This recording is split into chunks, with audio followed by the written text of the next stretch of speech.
한 문둥병자가 예수께 와서 꿇어 엎드려 간구하여 가로되 원하시면 저를 깨끗게 하실 수 있나이다. 예수께서 민망히 여기사 손을 내밀어 저에게 대시며 가라사대 내가 원하노니 깨끗함을 받으라 하신데 곧 문둥병이 그 사람에게서 떠나고 깨끗하여진지라. 43절 44절 같이 읽습니다. 엄히 경계하사 곧 보내시며 가라사대 삼가 아무에게도 아무 말도 하지 말고 가서 내 몸을 제사장에게 보이고 내 깨끗게 됨을 인하여 모세의 명한 것을 드려 저희에게 증거하라 하셨더니 45절은 제가 읽습니다. 그러나 그 사람이 나아가서 이 일을 많이 전파하여 널리 퍼지게 하니 그러므로 예수께서 다시는 드러나게 동네에 들어가지 못하시고 오직 바깥 한적한 곳에 계셨으나 사방에서 그에게로 나아오더라. 귀신 쫓아낸 것도 놀라운 일인데 문둥병까지 고쳐준 것이죠. 실은 이 주님이 일으키신 기적들은 우리에게 다 영적인 교훈들이 들어있습니다. 구원받지 않은 사람들은 마귀의 권세 아래에 있다는 뜻이잖아요. 귀신 들린 사람을 귀신 내쫓은 것은 마귀의 권세 아래에 있는 죄인들을 예수 그리스도께서 해방시켜 주실 것을 보여주신 겁니다. 문둥병은 성경에서 죄를 상징하죠. 문둥병은 불치병입니다. 인간이 고칠 수 없는 병입니다. 그런데 주님이 말씀으로 내가 원하노니 깨끗게 되기를 원하노라. 주님의 말씀으로 문둥병이 깨끗게 되는 것이죠. 문둥병과 같은 더러운 죄가 예수 그리스도를 만나야만, 그분의 말씀을 들어야만 깨끗게 됨을 보여주신 거죠.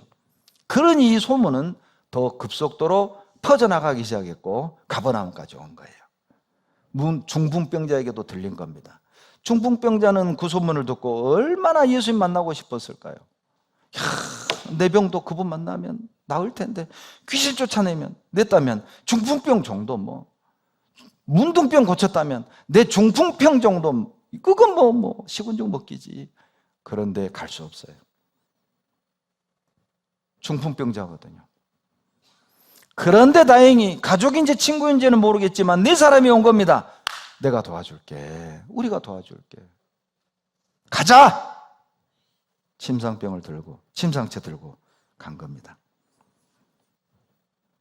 심리학적으로도 여러분, 믿는 자는 잠잠할 수 없습니다. 심리학자가 말하기를 믿고 하는 것은 반드시 입으로 나온다. 말이 없는 사람은 심리적으로 문제가 있다. 여러분, 구원을 받았는데도 말하지 않는다? 심리적으로 문제 있는 거예요. 천국 지옥을 믿는데 가족에게 말하지 않는다? 그건 심리적으로 문제 있는 겁니다. 믿는 자는 말하지 않는 게 불가능합니다. 고린도후서 4장 13절에 기록된 바 내가 믿는 고로 말하였다. 누가 말합니까? 많이 아는 고로 말하노라. 내가 구변이 있음으로 말하노라. 내가 가진 것이 말함으로 말하노라. 아닙니다. 가진 것이 있든 없든, 말을 잘하든 못하든, 구원받은 경륜이 길든 짧든, 성경을 많이 알든 모르든, 이건 별개의 문제예요. 전혀 상관없는 문제예요. 누가 말합니까? 믿는 자가 말하는 거예요.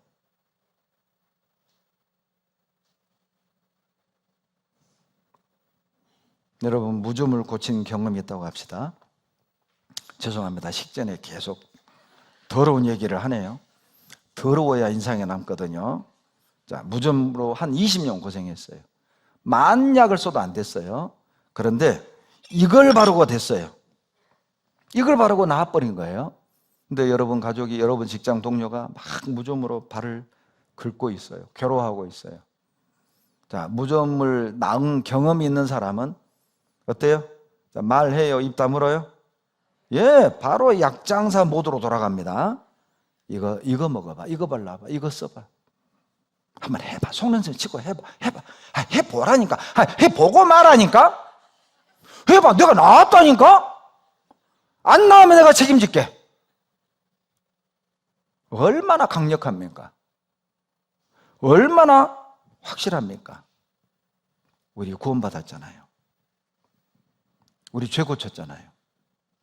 얼마나 확실합니까? 그런데 그런 강력한 증언이 우리 입에서 나오지 않는 것은 문제가 있죠. 사도행전 4장입니다. 사도행전 4장 19절.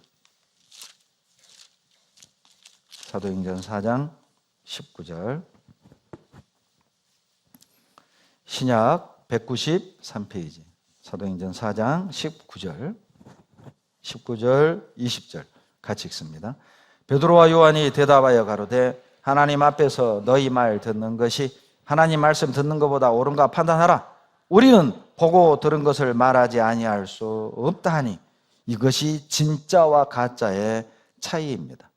여러분, 진짜는 너 이거 말하면 죽어, 너 이거 말하면 감옥 보내, 너 이거 말하면 재산 뺏어, 너 이거 말하면 직장 사라져. 무슨 말을 들어도 보고 들은 것을 말하지 아니할 수 없느니라. 그러나 가짜는요, 에이, 욕먹으면서까지 뭘, 싸우면서까지 뭘 전도해? 불편하게 뭘? 때 되면 믿겠지 뭐. 여러분, 진짜와 가짜의 차이예요. 진짜는 보고 들은 것을 말하지 않을 수 없습니다. 천국과 지옥이 내 마음에 들어온 이상 침묵하는 건 불가능합니다. 가짜는 침묵합니다. 바빠서 침묵합니다. 싸우기 싫어서 침묵합니다. 관계 깨기 싫어서 침묵합니다. 가짜입니다. 진짜는 싸워서라도 전합니다. 관계가 깨지더라도 강권합니다. 왜요? 천국과 지옥을 아니까요. 진짜입니까? 가짜입니까? 누가복음 14장 23절입니다. 누가복음 14장 23절.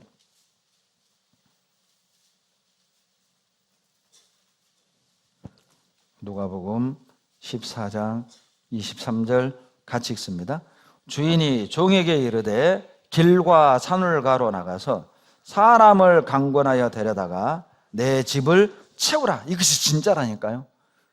가짜는요, 나 바빠, 나 장가 들었어, 나 소 5개를 사서 시험해야 돼, 나 밭을 사서 나가봐야 돼, 그래 어쩔 수 없지, 딱하네, 바쁘겠다, 그래 알았어, 다음에. 그러나 진짜는요, 그래도 강권하는 거예요. 그것이 진짜죠. 여러분이 강권의 히브리어 뜻이 이런 뜻이라네요. 상대방을 끝까지 설득하고 간곡하게 청하여 데려오다. 친절한 자세로. 이렇게 돼 있어요. 강권의 의미가 분명해졌죠? 강권은 거절당해도 포기하지 않는 겁니다. 강권은 거절을 당해도 싸우지 않고 부드러움을 유지하는 거예요. 강권은 끝까지 하는 거예요. 강권은 진심을 담아 간절하게 요청하는 거예요. 그러니 전도라는 것은 한두 번 던져보고 아니면 말고 이게 아니라 진심을 담아 강권하는 거예요. 이것이 전도라니까요. 침상채 들고 왔잖아요. 침상채 들고 왔잖아요. 어떻게든 주님께 인도한다니까요. 그것이 진짜입니다. 가짜는 바쁘니까 뭐 다음에 하자. 뭐 예수님 또 다음에 오겠지 뭐. 다음에 하자. 나도 바쁘고 뭐 너도 보니까 살 너무 많이 쪄가지고 침상채 들기는 너무 무거울 것 같고 좀 살 좀 빼고 다음에 우리 심플하게 다음에. 가짜입니다. 딱 보면 알아요. 진짜인지 가짜인지. 이제는 강권할 때입니다. 지금은 기다릴 때 아닙니다. 아시잖아요. 저는 89년 4월 8일 구원받았습니다. 35년이 지나는 동안 비유적으로 설명하자면 89년에 구원받았을 때는 망원경으로 저 뒤에 있는 분을 보고 있어요. 그런데 흐릿해. 사람인 줄 알겠는데 누군지는 모르겠어요. 근데 35년이 지난 지금은요, 포인트를 맞추고 초점을 또렷하게 맞춰서 누군지를 알고 분별할 정도로 또렷해졌어요. 말씀이 분명해졌어요. 말씀이 이루어졌어요. 말씀이 35년 동안 성취돼 가는 걸 봐왔어요. 말씀이. 우리 모두가 동일합니다. 지금은 기다릴 때 아닙니다. 지금은 강권에서 채울 때예요. 독일의 어떤 목사가 2차 대전 중에 끝나고 꿈을 꿨습니다. 이제 천국 문 앞에 심판대 앞에 줄을 서고 있는데 자기 뒤에서 어떤 사람이 막 하나님을 향해 원망하더라. 하나님 억울합니다. 하나님 너무합니다. 만약에 누군가가 나에게 복음을 전해줬다면, 천국이 있음을 알려줬다면, 지옥이 있음을 알려줬다면, 심판이 있음을 알려줬다면 나는 믿었을 거라고. 그러나 누구도 나에게 그 사실을 전해주는 사람 없었다고, 너무하다고, 억울하다고. 이 목사가요, 누구지? 돌아봤대요. 히틀러였던 거예요. 그리고 꿈을 깼습니다. 그리고 이 목사는 회개했습니다. 하나님, 히틀러의 악행을 비난하고 손가락질했지만 내가 그를 전도하지 않았습니다. 비난하는 건 쉽습니다. 손가락질하는 건 쉽습니다. 그들을 위해 기도해 보셨습니까? 그들에게 말씀을 전해 보셨습니까? 아마 목사는 이렇게 생각했을 수도 있습니다. 히틀러는 안 돼. 저런 인격인데 안 돼. 저런 짓을 하는데 안 돼. 저런 상황인데 안 돼. 그래서 전도 안 했을 수도 있잖아요. 되고 안 되고는 하나님의 영역이죠. 나의 영역은 듣든지 아니 듣든지, 때를 얻든지 못 얻든지 전하는 거야. 그러니까 우리는 핑계 댈 수 없습니다. 때를 얻든지 못 얻든지, 듣든지 안 듣든지 전하는 게 우리 일이에요. 그러니까 우리 집은 이래서, 우리 부모는 이래서, 우리 아버지는 이래서, 우리 어머니는 이래서, 내 남편은 이래서, 내 자식은 이래서 안 돼. 틀렸어요. 전하는 겁니다. 그것이 나의 일입니다. 답은 하나님이 내릴 거예요. 소문을 듣고 네 사람이 침상채 들고 중풍병자를 주님께 데려왔어요. 여러분, 진짜 이 소문 퍼뜨린 사람 천국 가면 상 받을 거예요. 막 소문 퍼뜨린 사람 있을 거 아니에요. 예수님이 귀신 쫓아냈대. 예수님이 문둥병 고쳤대. 그 소문을 듣고 예수란 사람이 그런 능력이 있다고? 가자! 침상채 들고 온 거잖아요. 소문을 듣고. 여러분, 이것을 전문용어로 구두 마케팅이라고 합니다. 김치 냉장고 처음 나왔을 때요, 이거 안 쓰던 거잖아요. 그러니까 이게 TV 광고로도 위험한 거예요. 사람들이 그럴 필요성을 못 느낄 것 같으니까.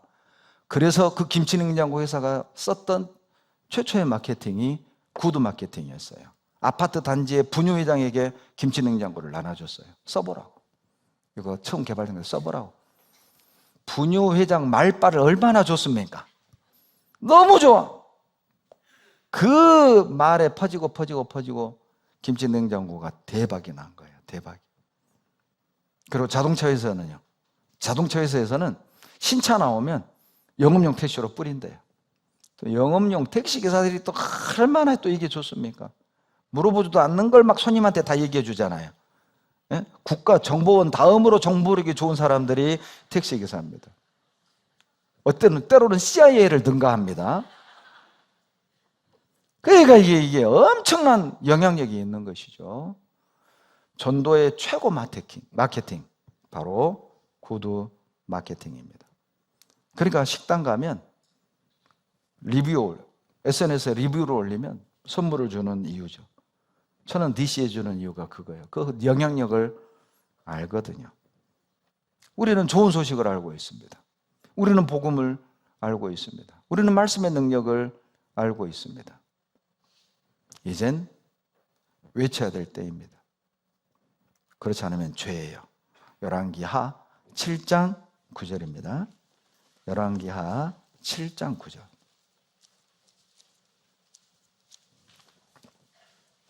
열왕기하 7장 9절입니다.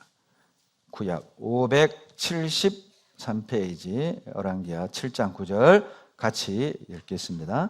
문둥이가 서로 말하되 우리의 소위가 선치 못하도다. 오늘날은 아름다운 소식이 있는 날이여늘 우리가 잠잠하고 있도다.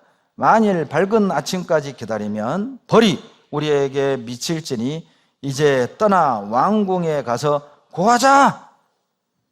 아람 군대가 사마리아를 포위했습니다. 먹을 게 떨어졌어요. 이 문둥이들이 야 이래도 죽고 저래도 죽으니 차라리 먹고나 죽자 성 밖을 나와서 아람 진영으로 간 거예요. 뭔가 얻어먹을 게 있나. 그런데 아람 군대가 하나님의 능력으로 다 도망을 간 거죠. 밤새 먹은 겁니다. 그러다가 정신이 딱 돌아왔어요. 우리의 소위가 선치 못하도다. 오늘은 아름다운 소식이 있는 날이오늘 우리가 잠잠하고 있으면 날이 밝을 것이고 날이 밝으면 성 안에 있는 사람들이 이걸 보게 될 텐데 아마 우리가 그 벌을 면치 못하리라. 아름다운 소식을 알고도 잠잠하는 건 벌받을 죄라는 뜻이죠. 여러분 2011년인가요? 3월 일본에 그 쓰나미 있었죠. 네. 쓰나미가 몰려오는데도 우리나라로 말하면 동사무소 여직원이 자기는 도망가지 않고 쓰나미에 휩쓸려 죽는 순간까지 높은 곳으로 대피하세요. 쓰나미가 몰려오고 있습니다. 높은 곳으로 대피하세요. 쓰나미가 몰려와서 잠긴 후에야 방송은 그쳤다고 합니다. 우리는 의인이라고 칭송을 하죠.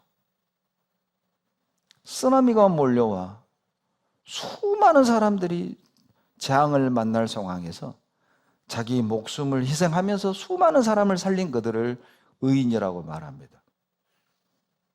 여기 앉아있는 우리가 의인입니다. 그런데 잠잠하는 악한 의인입니다.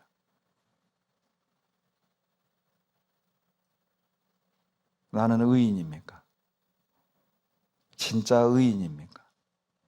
잠잠할 수 없습니다.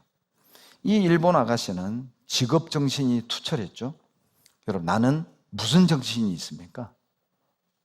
무슨 정신? 순교자의 정신은 아니어도 제정신만으로라도 우리가 살아야 되지 않겠어요? 순교자의 정신까지는 기대하지 않더라도 제정신만이라도 갖고 살아야 되지 않겠습니까? 기본 말입니다. 넘치게는 못해도 기본은 해야 되지 않겠습니까?